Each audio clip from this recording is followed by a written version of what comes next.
Assalamualaikum. Apa kabar guys?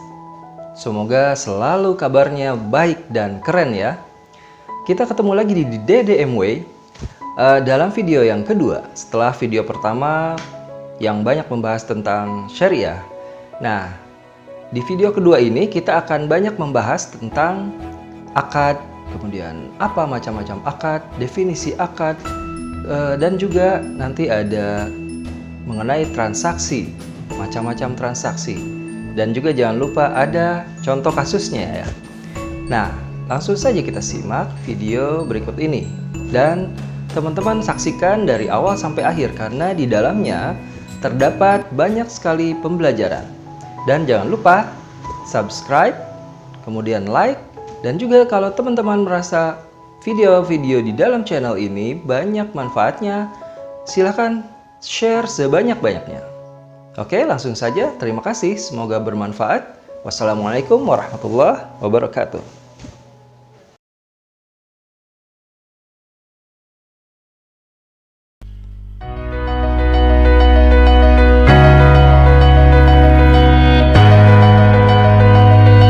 Bismillahirrahmanirrahim. Assalamualaikum warahmatullahi wabarakatuh.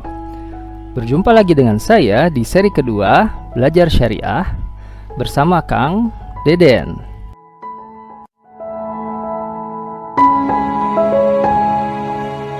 Kali ini, sebagaimana kemarin kita sudah mempelajari tentang sistem syariah atau Islamic system yang menyebutkan bahwa Islam mencakup seluruh aspek kehidupan, termasuk di dalamnya adalah muamalah maliyah. Maka hari ini kita akan belajar tentang akad. Akad itu apa? Ini terkait sekali dengan muamalah maliyah. Jadi proses terjadinya muamalah maliyah diawali dengan perikatan atau akad. Nah, sekarang apa itu akad? Ta'rifnya irtibatu ijabin biqabulin ala wajhi masyru'in yuthbitu atharahu fi mahallih. Jadi akad itu adalah perikatan antara ijab dan qabul dengan cara yang disyariatkan yang memiliki dampak hukum sesuai perikatannya.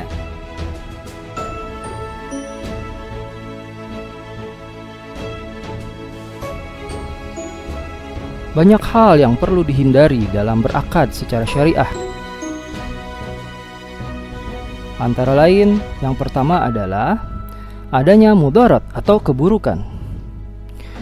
Yang kedua, bahwa akad itu menjadi sebab terjadinya keburukan, itu harus dihindari.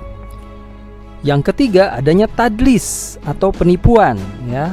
Misalnya mengoplos barang itu terus dikatakan kepada pembeli ini barang bagus semua, itu nggak boleh. Kemudian adanya gharar atau ketidakjelasan. Maisir, perjudian, jadi untung-untungan itu tidak boleh ya, kita hindari dalam berakad secara syariah. Kemudian riba. Nah, ini hal yang utama sekali yang perlu kita hindari, adanya riba. Untuk ini nanti ada pelajaran khusus mengenai definisi riba, apa saja yang termasuk riba, macam-macam riba di sesi-sesi berikutnya. Kemudian juga tidak memenuhi syarat dan rukun. Nah, ini akan otomatis batal atau rusak suatu akad itu. Nah, kemudian tidak terpenuhinya maqasid syariah. Nah, mengenai ini juga kita akan pelajari nanti di sesi tersendiri.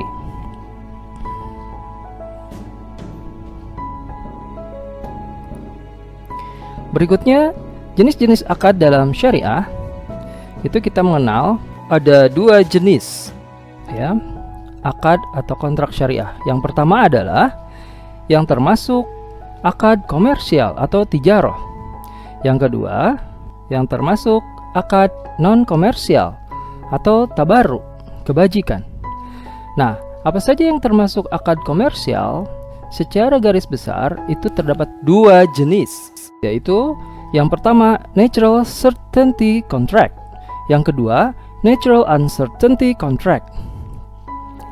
Nah, sedangkan yang non-komersial atau tabarruk itu bisa berupa-rupa kebajikan ya, misalnya meminjamkan uang, meminjamkan jasa, pemberian hadiah, hibah, dan pemberian-pemberian lainnya. Nah, natural certainty contract itu ada jual beli, kemudian juga sewa menyewa. Sedangkan natural uncertainty contract itu adalah transaksi-transaksi yang berbasis bagi hasil. Baik, sekarang kita lihat secara lebih mendalam mengenai akad komersial dalam syariah atau akad tijarah. Seperti halnya tadi kita singgung, ada dua bahasan pokok, yaitu jenis akad natural certainty contract, yang kedua adalah natural uncertainty contract. Kita biasa singkat dengan NCC dan NUC gitu ya. Nah, yang termasuk natural certainty contract tadi ada jual beli dan juga sewa menyewa. Nah, sementara NUC adalah transaksi-transaksi yang berdasarkan bagi hasil. Apa saja nih skema-skema yang termasuk dalam natural certainty contract di bagian jual beli? Itu ada akad murabahah, ada salam, ada istisna, kemudian ada IMBT, ijarah muntahiyah bitamlik, gitu ya. Sewa yang berakhir dengan opsi kepemilikan.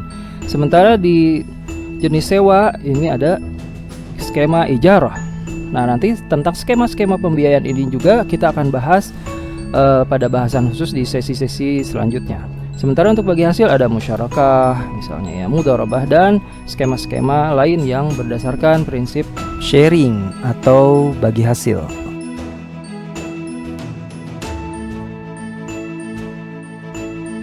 Kita bahas sekarang ada dua teori dalam transaksi aset itu. Yang pertama adalah exchange theory atau teori pertukaran. Teori pertukaran ini kita bisa bahas berdasarkan dua hal. Yang pertama berdasarkan objeknya, itu ada tiga. Yang pertama adalah ain bi ain, real asset ditukarkan dengan real asset, seperti misalnya barter zaman dahulu ya. Jadi real asset dengan real asset. Yang kedua adalah ain bid dain, real asset dipertukarkan dengan aset keuangan, financial asset. Ya, seperti jual beli biasa ya, kita beli barang dengan uang gitu. Yang ketiga, dain bid dain, aset keuangan ditukar dengan aset keuangan. Ini misalnya pertukaran mata uang ya, yang dikenal biasanya dengan sarf. Berdasarkan waktu, ini ada dua. Yang pertama adalah pertukaran itu dilakukan secara saat itu juga. Barang diserahkan, kemudian barang diterima, atau barang diserahkan, aset keuangan diterima, seperti itu. Itu cash gitu ya. Saat ini juga nakdan. Yang kedua adalah ghairu nakdan. Kalau ghairu nakdan itu pembayaran tangguh atau dicicil atau tidak saat ini. Misalnya barang diserahkan sekarang tapi uangnya sebulan kemudian, atau dicicil dalam waktu 1 tahun, 2 tahun, 3 tahun, dan seterusnya, seperti itu.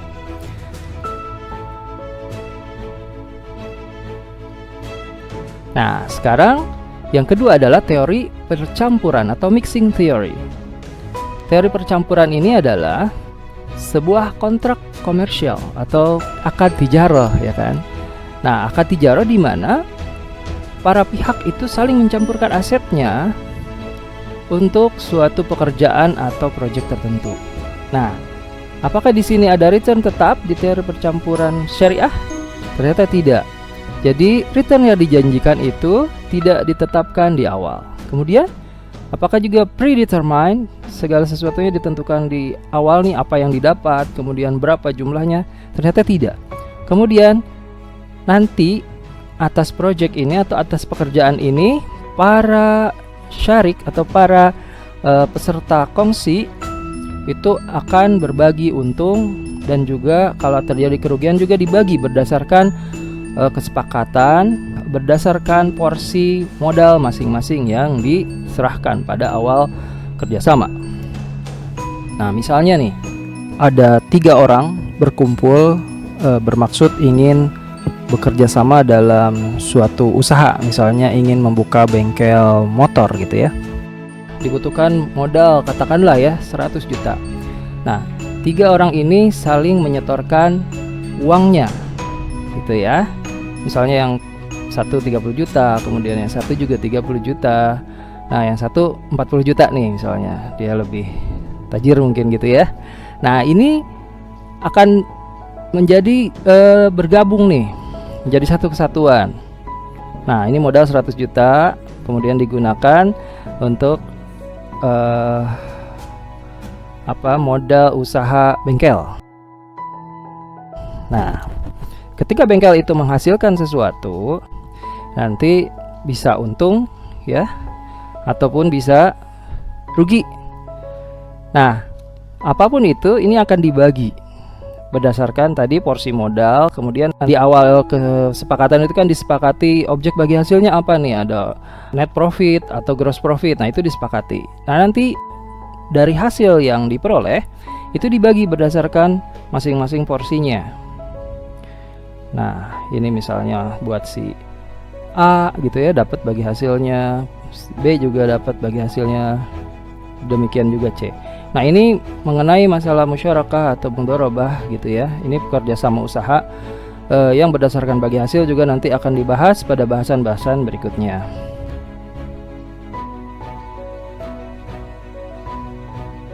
Baik, demikian dulu ya seri kedua di Belajar Syariah. Nah, ketemu lagi nanti di Belajar Syariah bersama Kang Deden pada seri-seri berikutnya. Nah, nanti kita akan mulai membahas tentang bank syariah. Nih, apa itu bank syariah, operasionalnya, kemudian ketentuan-ketentuan yang menaunginya, dan juga misalnya yang utama nih perbedaannya antara bank syariah dengan bank konvensional gitu ya. Sampai jumpa lagi. Terima kasih. Wassalamualaikum warahmatullahi wabarakatuh.